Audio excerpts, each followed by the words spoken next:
Ele era um médico respeitado, ela, uma mulher exuberante, até desaparecer sem deixar rastros. Quando a polícia encontrou restos humanos escondidos no porão, o mundo acreditou ter descoberto um monstro. Mas, e se a história estiver errada? E se a vítima nunca tivesse sido identificada? E se, por mais de um século, tivéssemos condenado o homem errado? Prepare-se para mergulhar em um dos crimes mais chocantes da história. Um caso repleto de traição, fuga internacional, tecnologia pioneira e um julgamento que pode ter silenciado um inocente. O caso do Dr. Crippen não é apenas um crime, é um enigma que continua vivo. Se você está se perguntando quem sou eu e que base tenho para lhe contar essa história, deixe-me apresentar-me. Me chamo Arthur Landford. Fui detetive da Scotland Yard por mais de 3 décadas.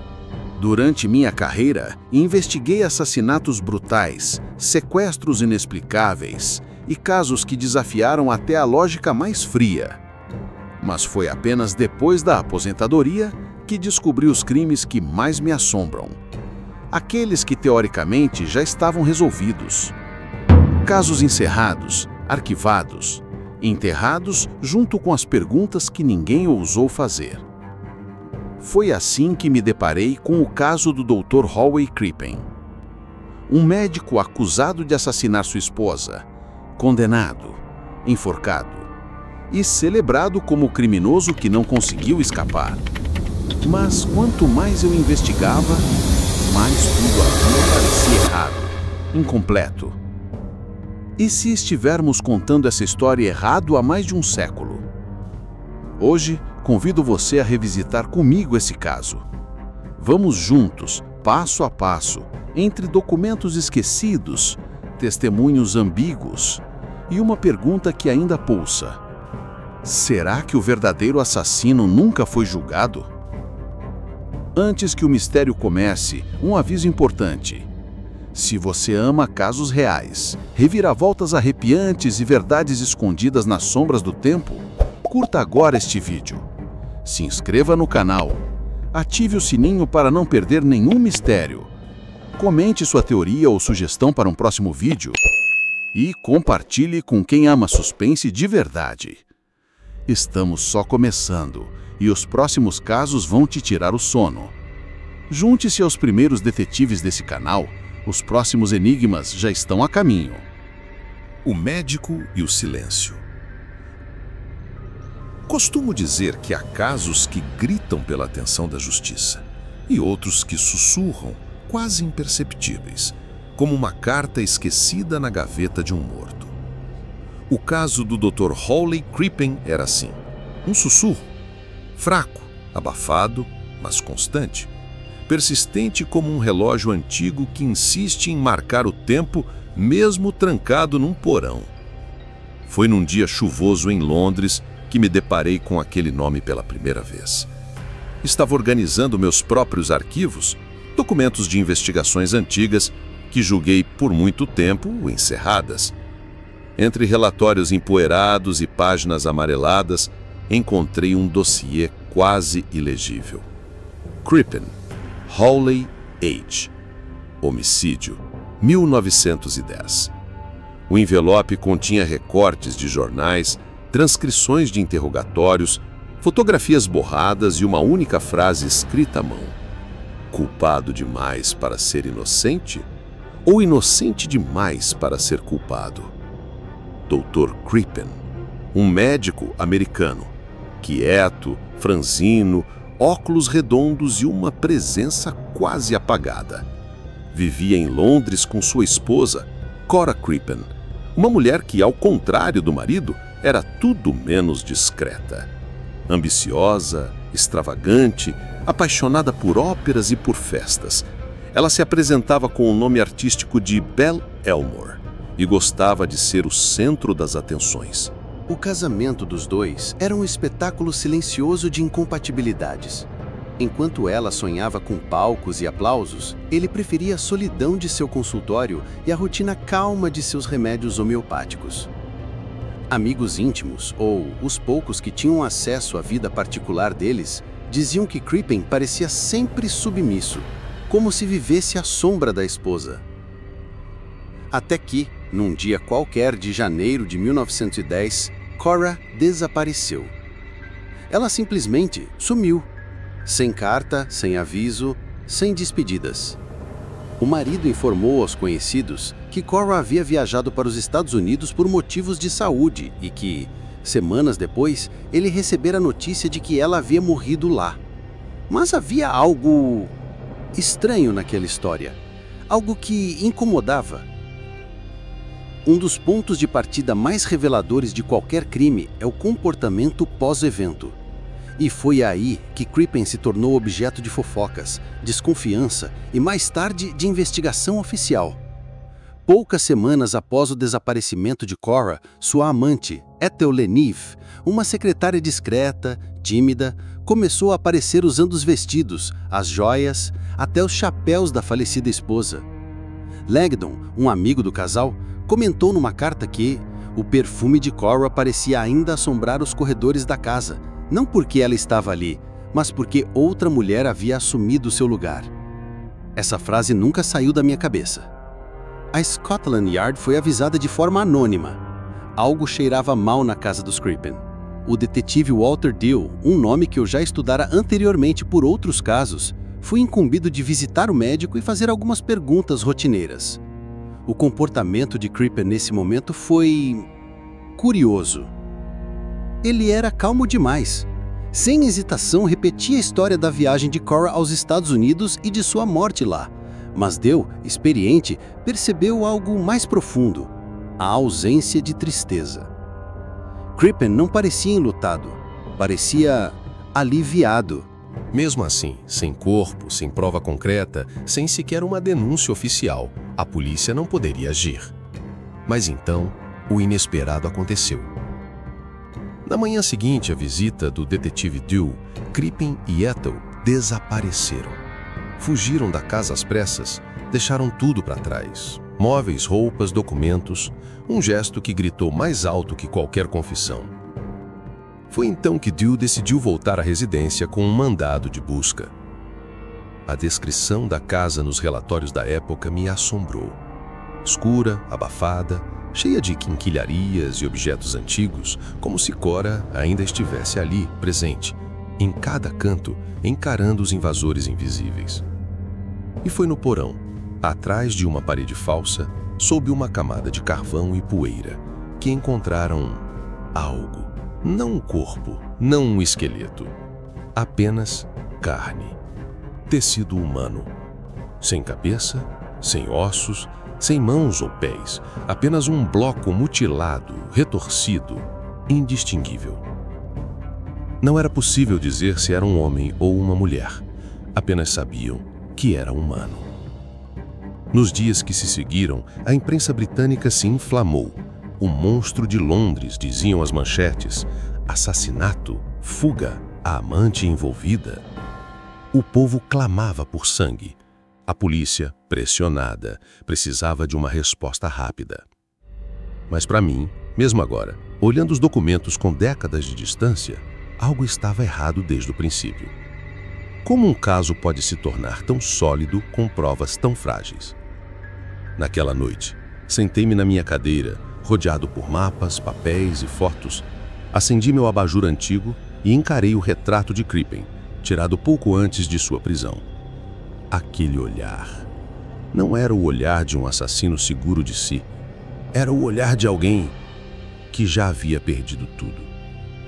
Na manhã seguinte, comecei a buscar os registros da fuga, os detalhes da travessia e, acima de tudo, as falhas da investigação original. O caso Crippen me puxava como areia movediça. E eu já estava até o pescoço. O perfume da farsa. Lembro-me de ter aberto um velho envelope selado com cera vermelha, no qual estava escrito com letra cursiva: declarações recolhidas no número 39 Hill Drop Crescent. Era a casa dos Crippen, o cenário principal de um drama sórdido e talvez de uma injustiça histórica. Ao folhear as páginas dentro daquele envelope, comecei a sentir o cheiro do que realmente se passava por trás das paredes silenciosas daquela residência vitoriana. Quando Cora desapareceu, não foi o luto que marcou a rotina de Hawley Crippen. Foi o perfume. Literalmente. O perfume doce e marcante de Belle Elmore, nome artístico de Cora, passou a ser sentido segundo os vizinhos nos corredores e salões, mesmo após sua suposta morte. Acontece que ele não vinha de lembranças, vinha de outra mulher. Ethel Leneve, a secretária de Crippen, surgia cada vez mais presente, mais confiante, mais íntima. Vestia os trajes da falecida, usava as suas joias, cobrava o papel de senhora da casa. E isso, para muitos, foi o primeiro sinal tangível de que algo estava terrivelmente errado. Ao ler os depoimentos, fui subitamente transportado para o início de fevereiro de 1910. A casa número 39 já começava a se tornar foco de olhares. A senhora Jackson, vizinha da casa ao lado, dizia ouvir vozes abafadas, passos na madrugada, risos estranhos, portas sendo trancadas com mais força do que o habitual. Havia algo errado, dizia ela, mas ninguém parecia querer saber. Mas o nome de Ethel começou a circular com mais intensidade após um jantar íntimo dado por Crippen a 2 colegas da Sociedade de Homeopatia. O que deveria ser um encontro discreto tornou-se um escândalo silencioso quando Ethel surgiu à mesa usando um colar de esmeraldas e rubis. Era um item conhecido entre os amigos da falecida Cora, visto tantas vezes nas apresentações em teatros de bairro. O colar não passou despercebido. Na manhã seguinte, um dos convidados relatou o fato a um amigo policial. As rodas começaram a girar. A investigação tomou impulso não por causa de sangue, mas por causa de um adorno. Ironias do destino. Crippen, quando confrontado, reagiu com uma frieza perturbadora. Disse que Cora havia deixado seus pertences com ele antes de partir para a América, que Ethel usava aquilo porque ambos estavam em luto e aquilo os fazia lembrar de tempos felizes. Uma justificativa absurda, melancólica e perigosa. As anotações do detetive Dill nesse período são reveladoras. Ele observava como Crippen se referia à esposa no passado, com uma espécie de desapego emocional incomum. Nunca havia lágrimas, nunca revolta, apenas frases curtas, repetitivas, quase como se estivessem decoradas. Algo como: sim, minha esposa viajou. Sim, recebi a notícia do falecimento dela. Não tenho atestado de óbito. Foi uma tragédia. Sim, foi difícil. Mas foi só quando a fuga aconteceu, após a visita de Dill, que a farsa revelou-se o cheiro mais forte. Fugir, dizia Dill, era um crime psicológico, a culpa confessada pelas pernas. Ninguém foge se não tem algo a temer. Enquanto lia, decidi visitar o local. A casa ainda existia, mas fora transformada em uma pensão barata. As paredes externas mantinham os tijolos manchados de fuligem e o portão de ferro ainda range ao ser aberto, como se estivesse lamentando os fantasmas que guardava. Entrei como quem pisa em solo sagrado. O porão havia sido reformado, mas bastava fechar os olhos e imaginar a escuridão, o cheiro de umidade, os cantos abafados. Era ali, entre os tijolos, que o corpo, ou melhor, os fragmentos do corpo, haviam sido escondidos. Foi neste ponto que comecei a analisar com cuidado o relatório médico da época. Um detalhe saltava aos olhos: o corpo não tinha esqueleto. Isso me perturbou profundamente. Não era um cadáver, era um amontoado de carne, um tronco humano com tecido mole em estado avançado de decomposição. Não havia como reconhecer feições, não havia como confirmar sexo, apenas um pedaço de tecido com uma cicatriz abdominal que poderia coincidir com uma cirurgia antiga de Cora. A perícia da época, limitada, baseada em observações visuais, associou o tecido à esposa desaparecida com base em possibilidades e probabilidades. Isso seria suficiente hoje?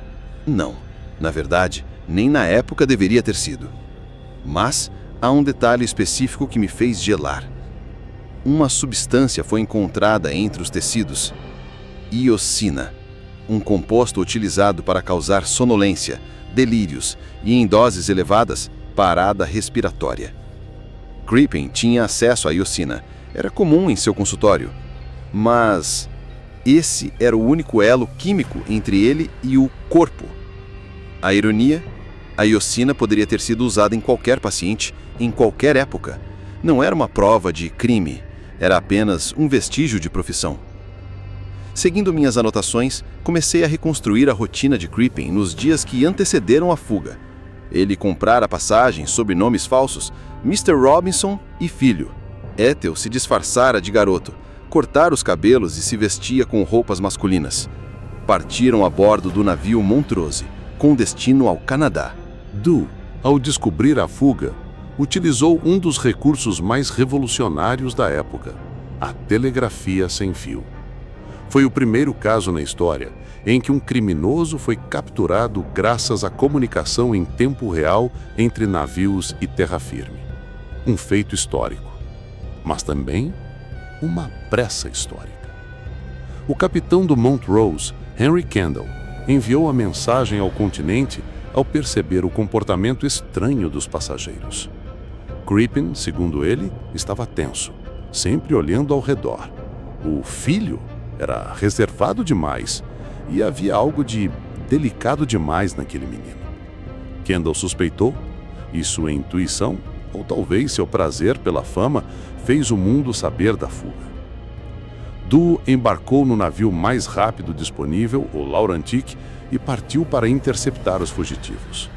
E assim, na costa do Canadá, sem que tivessem colocado os pés em solo estrangeiro, Crippen e Ethel foram presos. A imagem do médico sendo levado algemado com o mar cinzento ao fundo tornou-se símbolo do triunfo policial britânico. Mas o que mais me inquieta, olhando para esses relatos, não é a forma como foram capturados.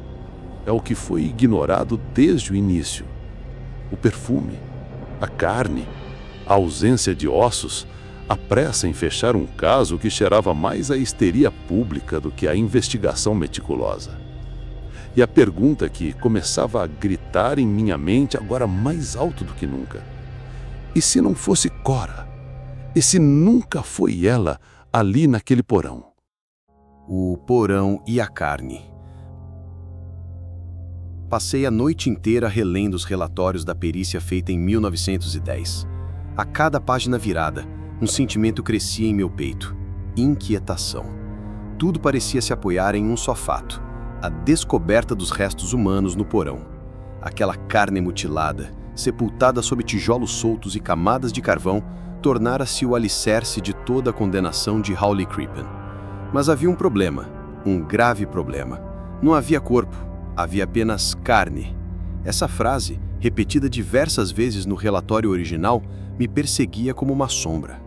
Era junho de 1910, quando o detetive Walter Du, já desconfiado do súbito desaparecimento de Crippen e Ethel, decidiu realizar uma busca completa na residência do número 39 da Hilldrop Crescent.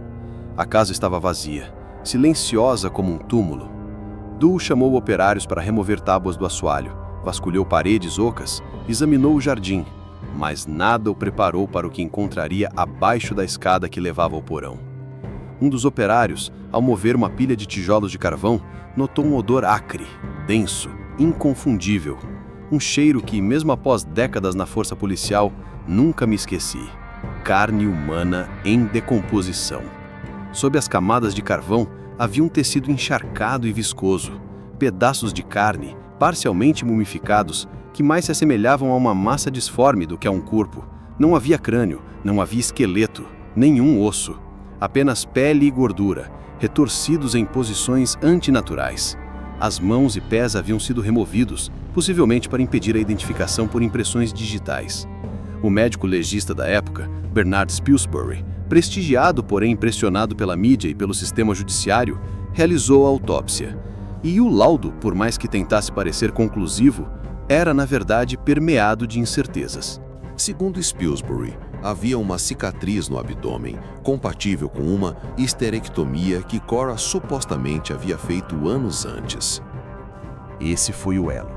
O único elo real entre os restos e a identidade da vítima. Mas acredite, cicatrizes não são exclusivas.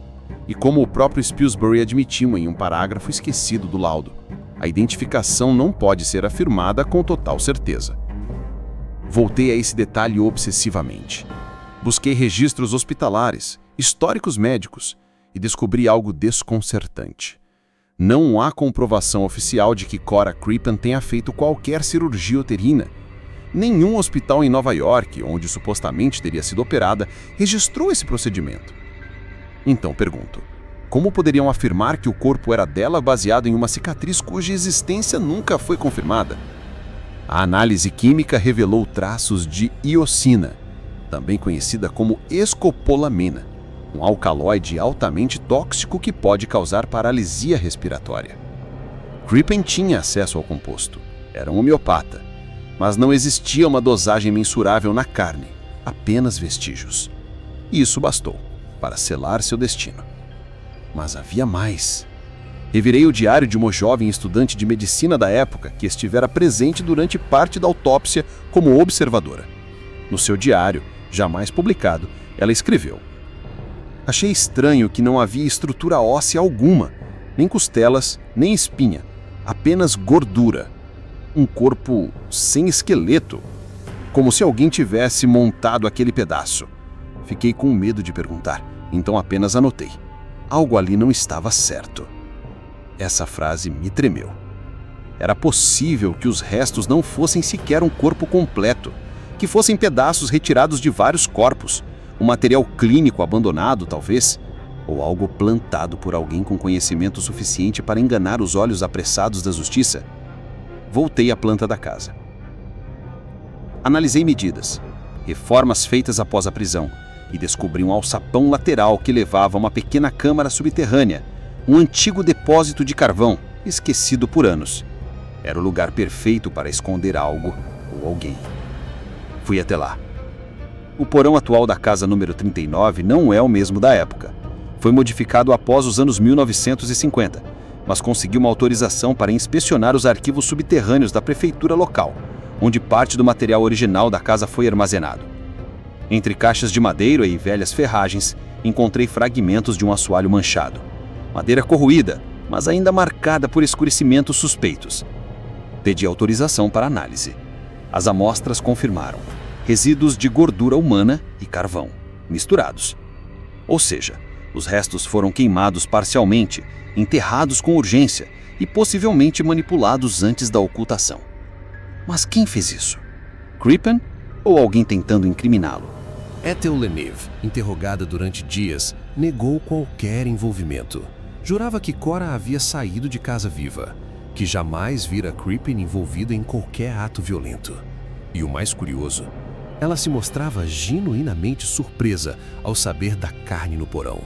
Ou era uma atriz nata, ou ela de fato desconhecia completamente o crime. Comecei a considerar uma possibilidade incômoda. E se Crippen estivesse apenas encobrindo algo? E se não tivesse matado Cora, mas soubesse o que havia acontecido com ela? Voltei aos jornais da época, li as cartas que Cora enviava aos amigos, e em uma delas, escrita semanas antes do desaparecimento, ela dizia: "Hawley anda estranho. Quase não fala, mas me sinto observada, como se alguém soubesse mais do que deveria. Se algo acontecer, prometo não ficar calada." Essa carta nunca foi levada a público. Foi encontrada entre os pertences de um amigo próximo depois da execução de Crippen. Nunca foi considerada no julgamento. Como poderia ter sido esquecida? Talvez porque não interessava que a narrativa fosse outra. Crippen fora transformado no vilão perfeito, o marido silencioso, o médico sem emoções, o amante que queria se livrar da esposa. A imprensa o odiava, o povo queria justiça e Jill queria vitória. Tudo se alinhava, mas a carne no porão, essa era a única testemunha silenciosa, e ela dizia pouco, muito pouco. Enquanto finalizo este capítulo, olho mais uma vez para a foto do bloco disforme recuperado do porão. A única prova contra Crippen.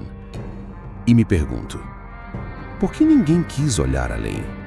Por que aceitaram uma carne sem ossos como prova definitiva? O que foi realmente enterrado naquele porão? E por quem? As respostas talvez estivessem enterradas ali com mais do que carne. Talvez com a própria verdade. A fuga no Atlântico. A fuga é, muitas vezes, interpretada como uma confissão. E, de certo modo, compreendo esse raciocínio. Quando alguém escapa antes de ser acusado formalmente, o instinto é pensar, culpado. Mas, após décadas como investigador, aprendi que a fuga também pode ser fruto do medo. Medo de não ser ouvido, de ser julgado antes mesmo que as provas sejam examinadas, de ser condenado por um tribunal que já fez sua escolha. É por isso que o capítulo da fuga de Holly Crippen e Ethel Leneve merece atenção especial. Não apenas pelos eventos dramáticos que envolvem oceanos e identidades falsas, mas pelo que revela sobre o desespero e a urgência que apenas os inocentes, ou os culpados arrependidos, parecem conhecer. Segundo registros da Scotland Yard, no dia seguinte à visita do detetive Dill à residência dos Crippen, o médico e sua amante desapareceram. Sem deixar bilhetes, sem explicações, sem rastros. Fugiram como se cada minuto fosse vital. Para muitos, esse ato selou sua culpa, mas não para mim. Revisando os documentos da época, deparei-me com uma curiosa sequência de eventos. Crippen havia comparecido voluntariamente à delegacia quando solicitado. Fora interrogado, respondeu com calma, não tentou obstruir nada. Apenas mentiu. Disse que Cora havia morrido nos Estados Unidos. Não tinha documentos para provar. E quando percebeu que as autoridades o haviam desmascarado, fugiu. O que me intriga é que, segundo os registros do porto de Liverpool, Crippen comprou passagens com dias de antecedência. Utilizou nomes falsos, Mr. Robinson e Master Robinson, uma tentativa singela de parecer pai e filho. A peculiaridade, Ethel Leneve se disfarçou de menino, com cabelos curtos, calças largas e chapéu cobrindo o rosto. Um esforço quase teatral para escapar. Mas por que todo esse esforço se ela sequer havia sido mencionada formalmente na investigação? A resposta pode estar no pavor da condenação pública. A imprensa havia começado a associar o nome de Ethel à suposta morte de Cora. As vizinhas, sempre atentas, comentavam sobre o menino esquisito que saía de madrugada da casa dos Crippen. A sombra do escândalo já os engolira. À porta do navio Montrose, em 20 de julho de 1910, Crippen e Ethel iniciaram a travessia do Atlântico rumo ao Canadá. Mas um detalhe crucial mudou o rumo da história. O capitão daquele navio era um homem atento e ambicioso. Henry George Kendall, comandante do Montrose, desconfiou rapidamente da dupla. Segundo o relatório enviado por ele, havia algo estranho no comportamento dos dois. Crippen estava nervoso, inquieto, sempre olhando ao redor. O menino, como era identificado, parecia desconfortável. Evitava contato visual e andava com movimentos muito delicados. Kendall começou a suspeitar de que havia algo errado. Na noite do segundo dia de viagem, o capitão utilizou um equipamento recém-instalado a bordo, o telégrafo sem fio Marconi. A bordo, escreveu uma das mensagens mais importantes da história da investigação criminal moderna. Suspeito que os passageiros Robinson, pai e filho, sejam, na verdade, Dr. Crippen e sua amante. Solicito confirmação e ordens. Essa mensagem chegou ao continente britânico com rapidez inédita. E com ela, veio a oportunidade perfeita de fazer história. A primeira vez que a tecnologia de comunicação foi usada para capturar um fugitivo internacional. O detetive Dill, sem perder tempo, embarcou no Laurentic, um navio mais rápido. Fez a travessia em tempo recorde, ocultando sua identidade e trajando roupas de passageiro comum. Ele chegou ao Canadá antes do Montrose. Esperou discretamente no porto de Quebec. Li os relatos do reencontro. É quase poético e ao mesmo tempo brutal. Quando Crippen e Ethel desembarcaram, foram abordados discretamente. Jill teria dito, com voz baixa e calma: Dr. Crippen, eu sou o detetive Jill. Estou o prendendo sob suspeita de assassinato. Crippen, segundo testemunhas, não reagiu com violência. Apenas baixou os olhos e sussurrou: Obrigado por sua gentileza. Essa frase me persegue. Um homem culpado agradeceria ao seu captor? Ou seria esse o gesto de alguém que, mesmo cercado pela desgraça, manteve a civilidade como último escudo? Ethel foi levada separadamente. Chorava, confusa. Perguntava por que estava sendo detida. Os jornais do Canadá publicaram a história no mesmo dia, celebrando o feito policial como uma obra-prima da inteligência britânica. Mas a imprensa transformou o caso num espetáculo. Não se tratava mais de um possível assassinato. Era um drama moral. O marido traído, a esposa infiel, o médico sedutor, a amante cúmplice. Cada manchete era mais ácida que a anterior. Durante a travessia de volta para a Inglaterra, Crippen permaneceu calado a maior parte do tempo. Relatos dos marinheiros descrevem-no como polido, educado, solitário. À noite, ficava horas observando o mar, como se quisesse encontrar nas ondas a resposta que ninguém jamais lhe deu. Por que tudo desmoronou tão rapidamente? Ethel, por sua vez, permaneceu isolada. Os marinheiros, sem saber como lidar com a situação, evitavam interações. Ela havia se tornado uma figura folclórica, um fantasma com rosto de menino. Ao chegarem à Inglaterra, multidões os aguardavam. Gritavam, aplaudiam, cuspiam. Era o retorno de 2 assassinos, já condenados ainda antes do julgamento. A polícia teve de escoltá-los até a prisão. Fotos foram tiradas, espalhadas pelos tabloides, cartazes com caricaturas de Crippen e Ethel circularam nas ruas. O que mais me impressiona é o modo como o sistema judicial se deixou contaminar pelo circo. Ao estudar os documentos oficiais, percebi que, a partir do momento em que Crippen pisou novamente em solo inglês, não havia mais espaço para dúvidas. A máquina já estava em movimento. O julgamento seria apenas uma formalidade. Mas no íntimo dos registros, nos detalhes ignorados, nos gestos esquecidos, havia algo que me dizia: essa história não estava completa. Por que um médico respeitável, ainda sem acusações formais, fugiria de forma tão desesperada?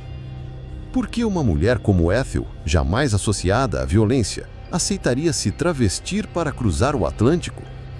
Por que um capitão se arriscaria a enviar um telegrama sem provas sólidas, a não ser pelo desejo de fama? E por que, acima de tudo, o comportamento de Crippen nunca se encaixava com o de um assassino frio?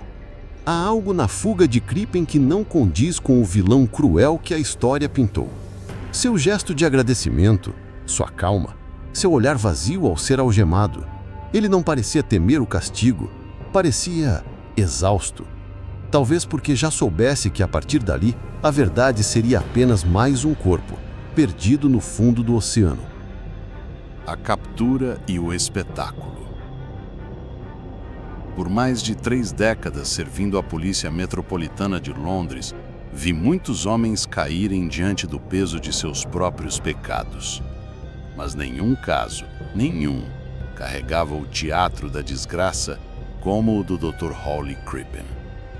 Sua captura foi um ato final de uma peça grotesca, onde o público ansiava por justiça antes mesmo de se levantar a cortina da verdade. O que deveria ter sido uma investigação rigorosa e imparcial tornou-se um espetáculo sensacionalista, encenado sobre os holofotes de uma imprensa voraz e uma sociedade faminta por vilões. Minha investigação sobre o caso se aprofundava dia após dia. A essa altura já estava claro para mim que a história oficial era frágil como vidro velho. E era justamente no momento mais dramático do enredo, a prisão de Crippen, que as peças começavam a mostrar sinais de terem sido encenadas, e não apuradas. A fuga, entre a culpa e o medo. Depois que a polícia vasculhou a casa do médico e encontrou no porão um embrulho envolto em tecido, contendo restos de carne humana, sem esqueleto, sem cabeça, sem membros, Crippen e sua jovem amante, Ethel Leneve, desapareceram de Londres. Fuga? Talvez. Mas também poderia ser medo. Medo da justiça cega, da opinião pública inflamada, de uma condenação sem defesa. Disfarçados, embarcaram no navio SS Montrose, rumo ao Canadá. Ethel, com roupas de rapaz, se fazia passar por filho do médico. Crippen, de terno escuro, mantinha a postura calma, quase resignada, tentando parecer um pai protetor. Era uma encenação dentro de outra, a própria fuga, um ato teatral. Foi aí que a tecnologia escreveu seu nome na história da criminologia. O capitão do navio, suspeitando dos passageiros, enviou uma mensagem pelo novo sistema de telegrafia sem fio para a Scotland Yard. A mensagem foi clara. Suspeito que Crippen e companheira estejam a bordo, agindo como pai e filho. Solicito instruções. A polícia agiu rápido. Walter Dew, o detetive encarregado do caso, embarcou num navio mais rápido, o SS Laurentic, e partiu rumo ao Canadá. Ao chegar, disfarçado de piloto portuário, subiu a bordo do Montrose antes que os fugitivos pudessem desembarcar. A captura, um ato de pantomima. Relatos da época descrevem a cena como algo saído de uma ópera dramática. Dew bate a porta da cabine. Crippen abre sem resistência. Não há fuga, não há luta, apenas um olhar cansado. O homem se rende. Imagino que o senhor seja o detetive Dew, teria dito Crippen com voz serena.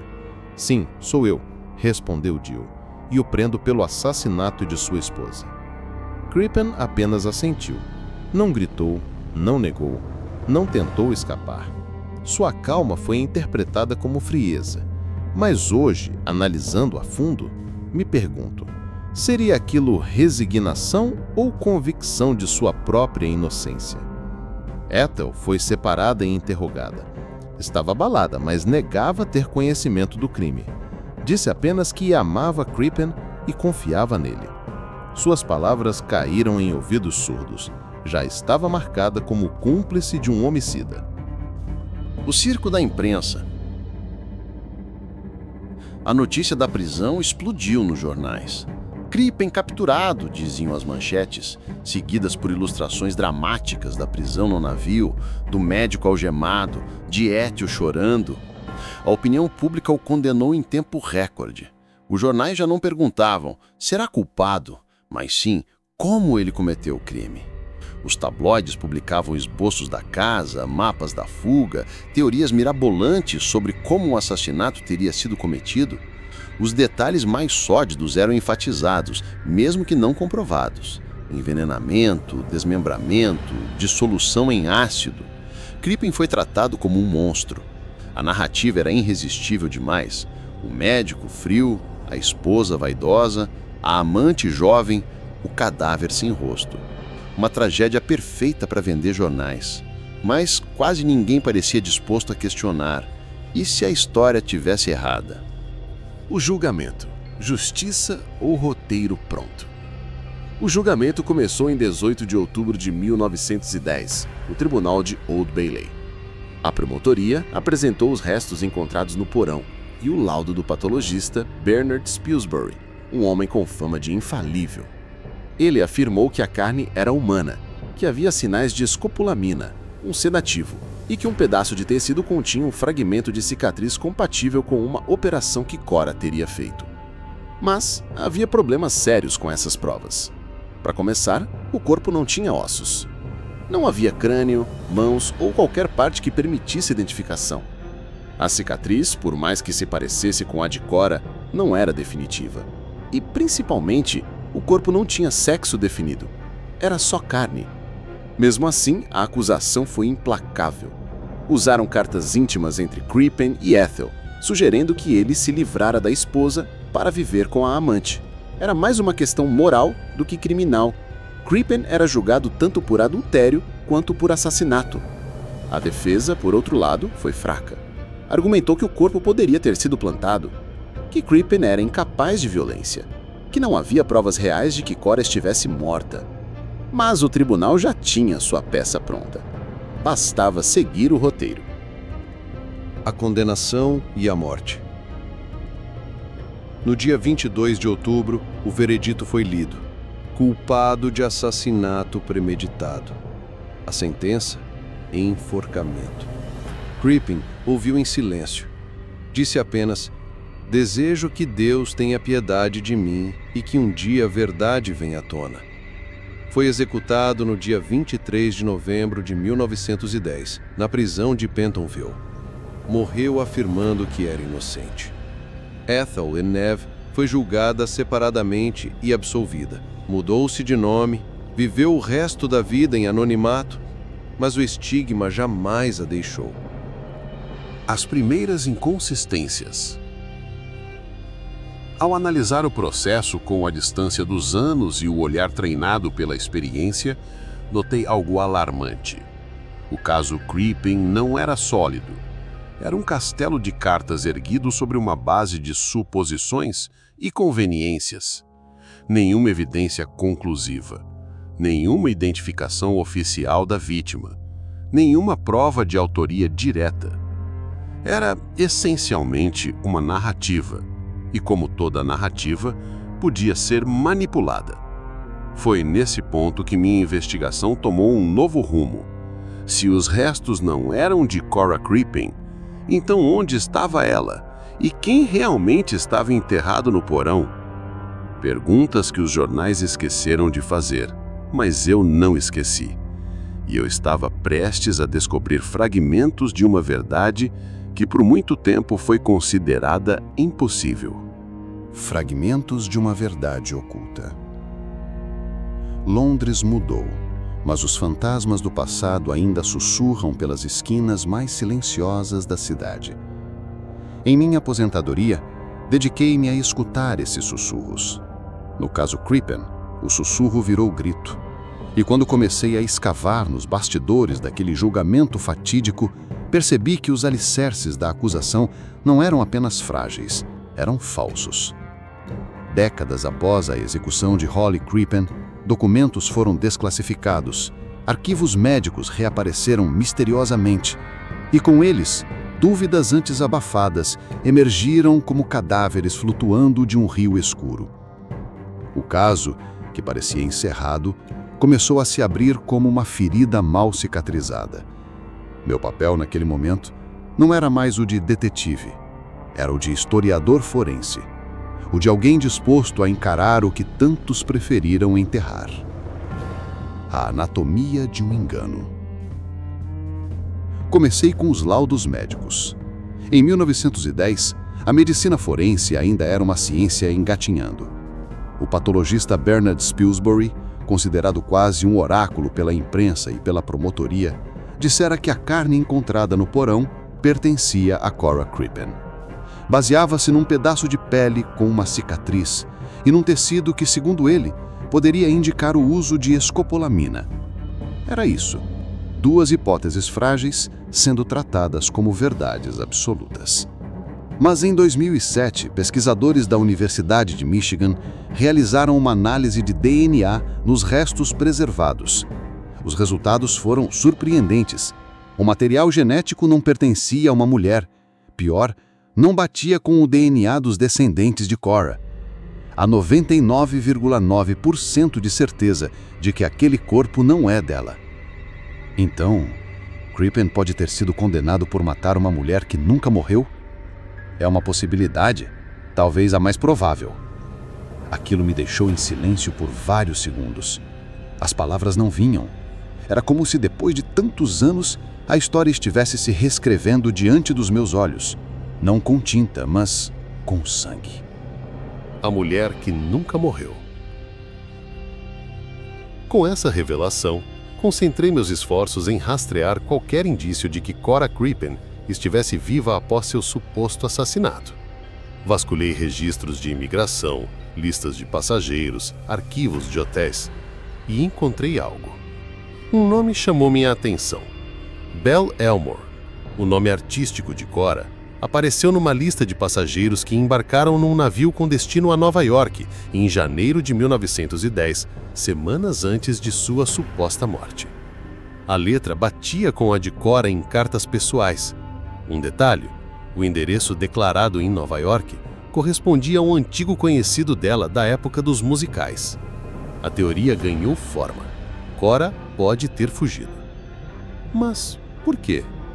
As cartas que encontrei no acervo pessoal de uma sobrinha neta de Ethel Leneve podem conter a chave. Em uma delas, Cora escreve: "Estou farta dos julgamentos, dos olhares, das traições. Hawley se tornou frio. Ethel me ridicularizo pelas costas. Tenho um plano que me libertará de todos eles." A carta foi escrita semanas antes de seu desaparecimento. O que mais me chocou foi o parágrafo final. Deixe-os pensar o que quiserem. Às vezes, a morte é apenas outra forma de fugir. Seria possível que Cora tenha simulado sua morte? Que tenha usado o desaparecimento como um estratagema para desaparecer de um casamento infeliz e, ao mesmo tempo, arruinar o homem que a decepcionara? Um corpo inventado. Mas se Cora não morreu, quem morreu? O corpo encontrado no porão era um enigma desde o início. Sem crânio, sem ossos, sem membros. Apenas tecido mole. Algo inédito. Nenhum assassino, nem mesmo um experiente, deixaria apenas carne. Voltei aos arquivos da polícia de 1910. Um memorando me chamou a atenção. Um homem de meia-idade, funcionário da alfândega, havia desaparecido no bairro de Camden na mesma época. Seu nome era Richard Westley. Tinha disputas pessoais com comerciantes locais e algumas dívidas com figuras perigosas. Não havia conexão direta com Crippen, mas o corpo do porão tinha uma peculiaridade. Uma tatuagem parcialmente preservada no tecido. Uma âncora azulada. Detalhe que Spilsbury ignorou em tribunal. Westley, segundo o registro de prisão de 1897, possuía exatamente essa tatuagem no abdômen. Comecei a reconstruir a linha do tempo. Cora desaparece, Crippen se desespera e, por algum motivo, há um corpo masculino em sua casa. Não faz sentido, a não ser que alguém tenha plantado o corpo. Mas por quê? Talvez para incriminá-lo? Talvez por vingança? Ou talvez porque o próprio Crippen, desesperado com a fuga da esposa e temendo escândalo, tentou criar a ilusão de que ela havia sido assassinada por um intruso e, assim, aliviar sua culpa e redirecionar a atenção. Um erro fatal, porque o público não queria uma história com nuances, eles queriam um monstro. As teias do medo. A essa altura, entendi que estava diante de um crime dentro de outro crime.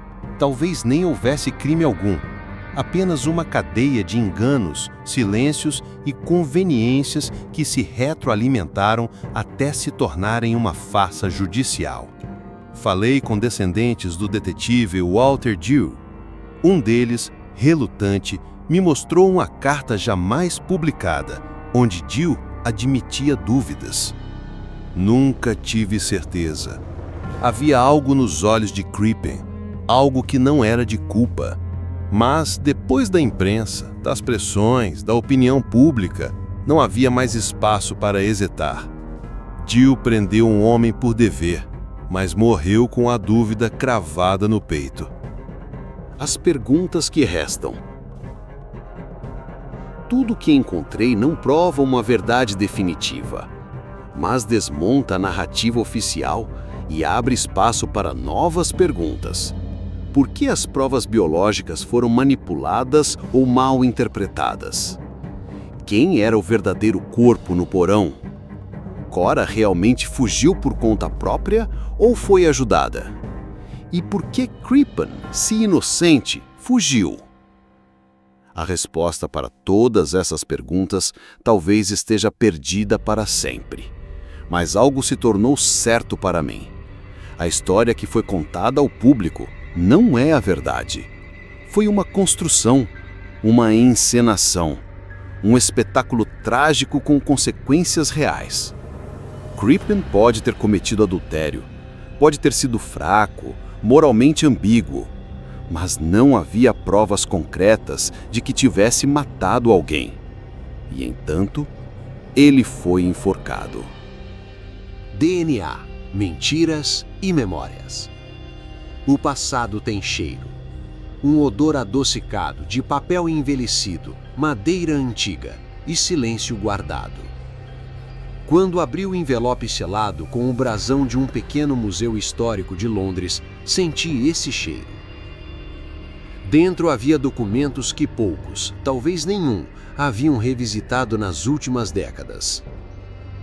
E ali, naquele silêncio de gabinete, a verdade começou a tomar forma.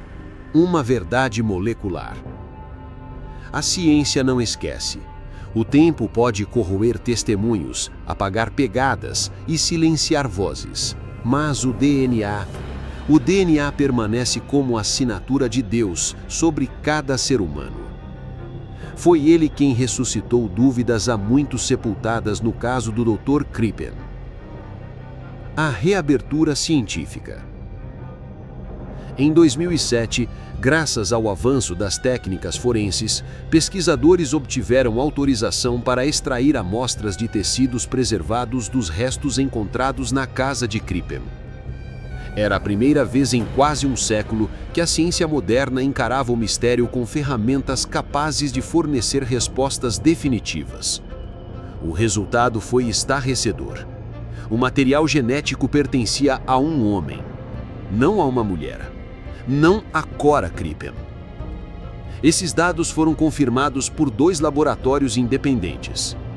Compararam o DNA com descendentes vivos da família de Cora, uma linha genealógica que, por sorte, pôde ser traçada por meio de primos de 2º e 3º grau. O resultado foi negativo. Total incompatibilidade genética. Foi como se a Terra tremesse sob a história oficial. O que fazer com esse novo dado? Admitir que o julgamento fora um erro catastrófico? Reescrever os livros de direito? Ou continuar fingindo que nada aconteceu? A reencenação. Para compreender o impacto de tudo isso, reconstituí o crime, ou melhor, a ausência dele. Em um pequeno teatro de Londres, aluguei o palco por uma noite. Convidei patologistas, especialistas jurídicos, historiadores e até um ator para representar Crippen. Usei transcrições reais, mapas da casa, diagramas anatômicos dos restos. Aos olhos daquela plateia restrita, ficou claro. O caso era insustentável. Sem provas materiais, sem corpo identificado, sem testemunhas oculares, sem motivo financeiro evidente. O que existia era uma cadeia de suposições reforçadas pelo moralismo da época e pela imagem de Crippen como um marido frio demais, educado demais, submisso demais. Atributos que hoje reconhecemos como sinal de perfil introvertido, não de um assassino. Ao final da apresentação, uma professora de direito penal se levantou e disse: se esse julgamento acontecesse hoje, não duraria 48 horas. O juiz arquivaria o caso por falta de provas. Eu apenas assenti. A verdade havia sido dita, mas ela não mudaria o passado. As cartas esquecidas. Pouco tempo depois, recebi uma correspondência vinda dos Estados Unidos. Um homem chamado David Leneve afirmava ser bisneto de um primo de Ethel Leneve, a amante de Crippen. dizia ter encontrado um baú em sua propriedade, trancado há décadas. Dentro dele, entre retratos e lembranças, havia um conjunto de cartas e um diário escrito por Ethel em seus últimos anos de vida. As cartas revelavam uma mulher atormentada pela culpa, mas não por cumplicidade em assassinato. A culpa era por não ter dito a verdade. Em uma das passagens do diário, ela escreveu: Hawley nunca matou Cora. Nunca. Ela o deixou. Viajou com outro homem. Eu sabia. E ainda assim calei. Porque o amava. Porque quis acreditar que o mundo nos permitiria viver em paz se todos pensassem que ela estava morta.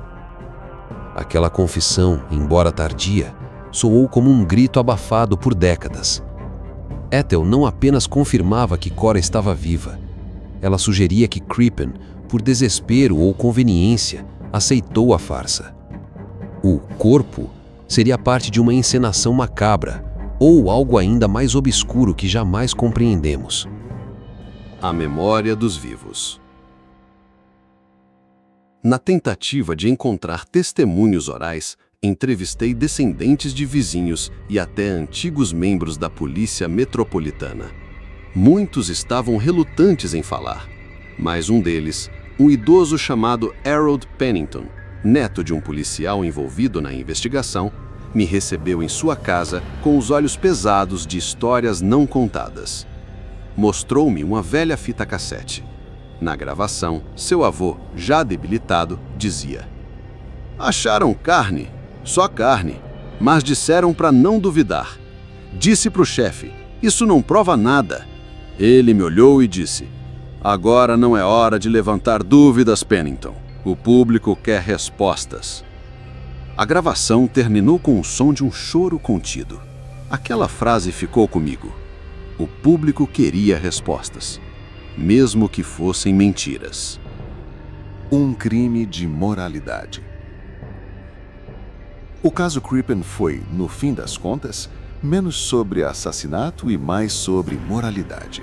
Ele foi julgado por ter um caso com uma mulher mais jovem, por não se revoltar diante da fuga da esposa, por ser calmo demais. Em uma época de extremos sociais e valores rígidos, ele foi o homem errado no momento errado. Mas havia algo ainda mais profundo ali. A sociedade precisava acreditar que o mal era punido. E o mal se encaixava perfeitamente naquele médico de olhar enigmático, voz mansa e amante escondida. Na ausência de uma Cora morta, criaram uma Cora mártir. Na ausência de provas, ergueram convicções. A dor da redescoberta. Entrei em contato com instituições jurídicas para discutir a possibilidade de reabertura simbólica do caso. A resposta foi fria. O governo não estava disposto a reabrir feridas antigas. O caso já pertence à história, disseram-me. Mas a história que pertence à justiça deve ser verdadeira ou perde todo o seu valor. Crippen foi executado. Sua memória manchada para sempre. Mas e os outros? Ethel, os descendentes e, sobretudo, a verdadeira vítima. Quem era o homem no porão? E onde estava Cora?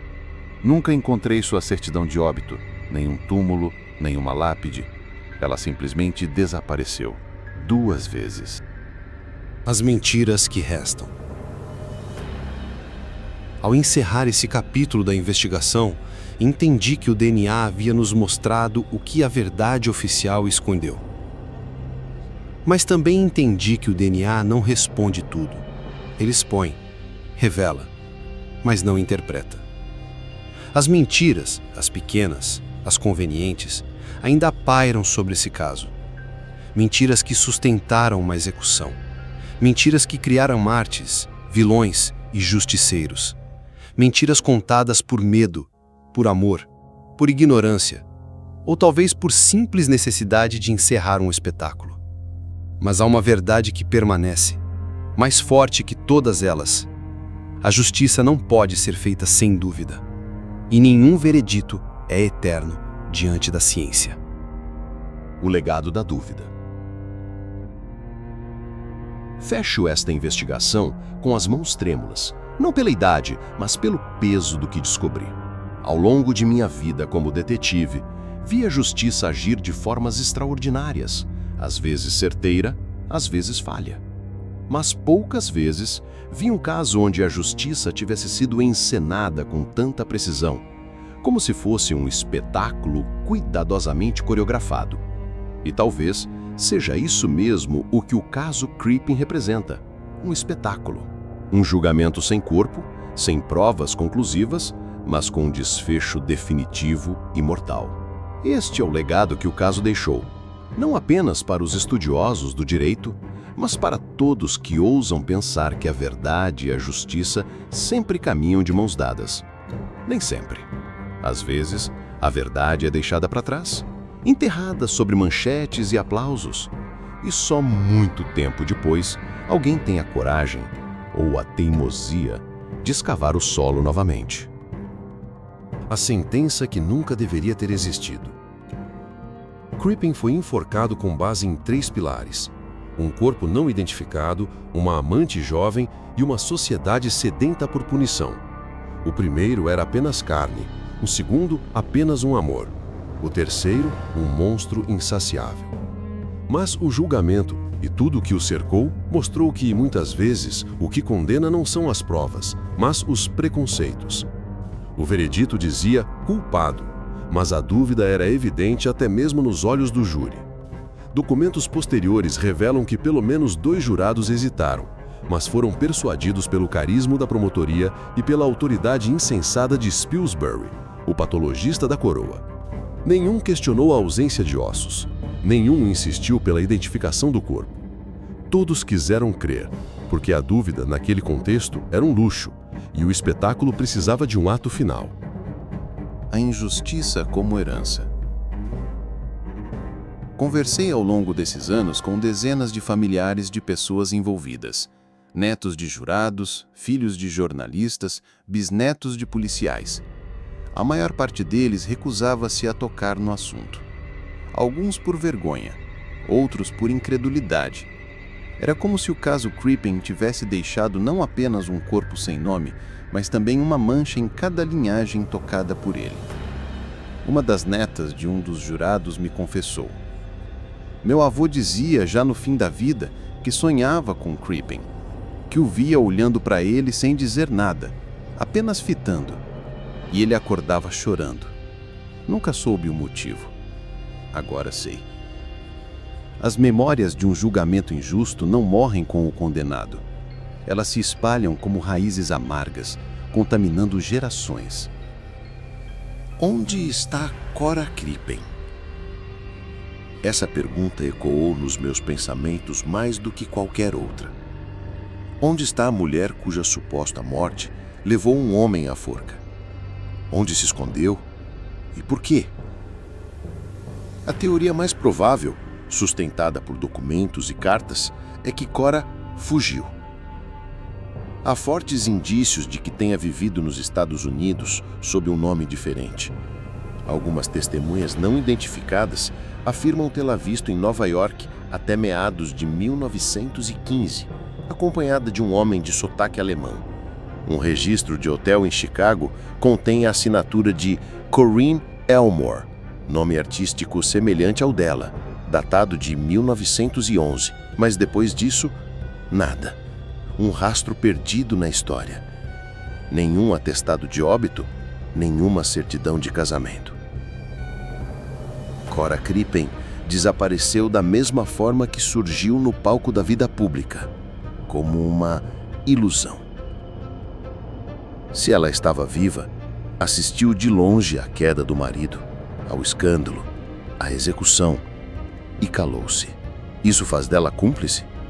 Fugitiva? Sobrevivente? Não posso dizer. Só posso afirmar que sua ausência tornou-se o elemento mais presente de toda a tragédia. A história que não esquecemos. Visitei o túmulo de Crippen, um pequeno espaço esquecido em Pentonville. Nenhuma flor, nenhuma foto. Apenas um nome que carrega um peso milenar. Fiquei ali em silêncio por quase 1 hora. Imaginei-o ali no corredor da morte, pensando em tudo o que deixara para trás. Em Ethel, em sua carreira, em sua esposa, talvez, em si mesmo. E no fato de que seria lembrado não como homem, mas como monstro. Mas acima de tudo, pensei em como nossa memória coletiva funciona, em como escolhemos lembrar dos culpados e esquecer dos erros.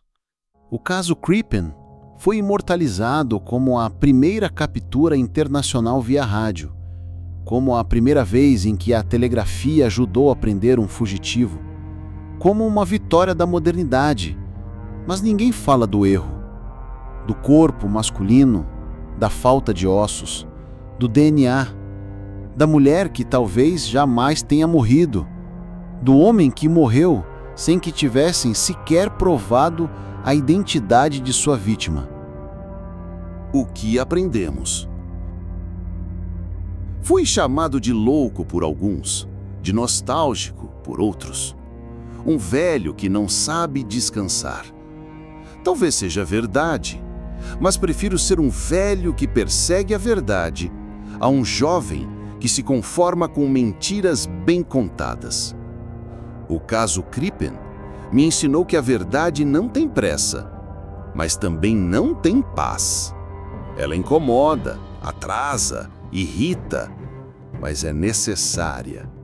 E acima de tudo, aprendi que a dúvida, sim, a dúvida, é um dos pilares da justiça. Porque onde não há espaço para a dúvida, também não há espaço para o arrependimento, nem para o perdão, e certamente nem para a verdade. O último relatório. Deixei tudo registrado. Dossiês, gravações, entrevistas, cartas, cópias de DNA, laudos, fotografias. Remeti uma cópia para os arquivos da Polícia Metropolitana, uma para o Museu da Justiça Criminal e outra para o Arquivo Nacional. Pedi que fossem seladas, mas deixei uma cláusula, que fossem abertas novamente em 50 anos. Talvez então, quando o tempo tiver esfriado os ânimos e a história for analisada sem paixão, alguém reconheça oficialmente: Crippen foi vítima de um erro judicial histórico. Talvez ainda se descubra a verdadeira identidade do corpo. Talvez se encontre uma certidão de óbito de Cora em algum canto esquecido da América. Ou, talvez, como tantos outros, esse caso permaneça como uma advertência eterna. O homem e o monstro.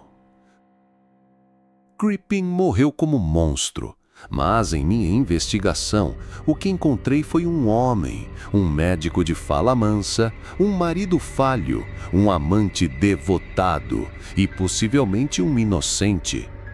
Ethel morreu sozinha, mas deixou rastros de amor, de culpa, de sofrimento.